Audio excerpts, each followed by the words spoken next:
সবাই এই গরমে নাকি ডিম ভাজাভাজি করে, তো আমরা একটু ট্রাই করবো। ঠিক আছে, আজকে খুলনায় 41°C। তো আমরা দেখবো যে সত্যিই কি ডিম ভাজা যায় কিনা। 2 ঘন্টা আগে আমি উপরে কড়াইতে তৈল দিয়ে আসছি গরম করার জন্য, এখন মনে হয় গরম হয়ে গেছে। এখন আমরা এই খুন্তি নিলাম আর নেবো ডিম। এখন ডিম নিয়ে যাব, আমরা দেখবো যে সত্যি সত্যি ভাজা যায় কিনা। চলেন যাই।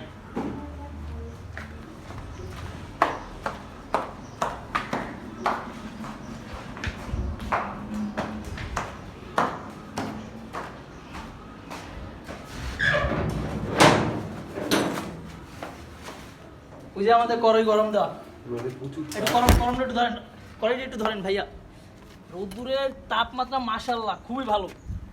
এই যে তৈল দিয়ে গেছিলাম, তো গরম হয়ে গেছে।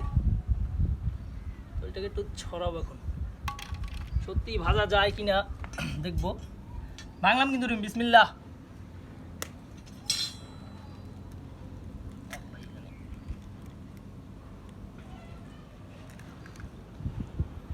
কোনো উন্নতি নেই। 2 ঘন্টা যাবত আমরা রাইখে গেছি, কিন্তু দেখেন অবস্থাটা, একটা প্রভাবও পড়তেছে না যে ডিমটা পোষ হইলে গরম তেলে যেরকম হয় সেরকমের।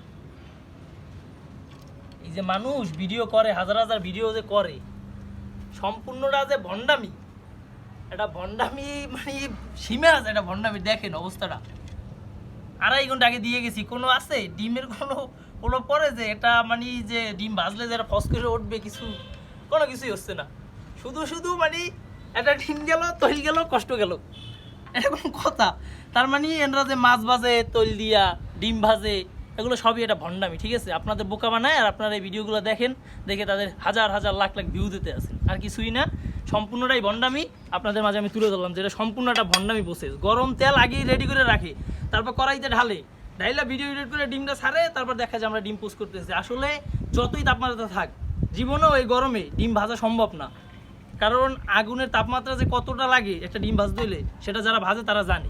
এই রোদ্দুরের তাপে জীবনেও ডিম ভাজা সম্ভব না। মানুষের মাথা ঠিকই গরম হয়ে যায়, কিন্তু ডিম জীবনে ভাজা যায় না, এটা হলো বাস্তব। তো এরপর নেক্সট টাইম যাদের দেখবেন এইসব ভিডিও করে ডিম ভাজে, মাছ ভাজে, ছোট্ট করে একটুখানি কমেন্টে কিছু বলে যাবেন তাদেরকে। ধন্যবাদ, সবাই ভালো থাকবেন। আপনাদের মাঝে আমি সত্য কথাটা তুলে ধরলাম। যদি ভিডিওটা ভালো লাগে অবশ্যই লাইক, কমেন্ট, শেয়ার করে পাশে থাকবেন। ধন্যবাদ।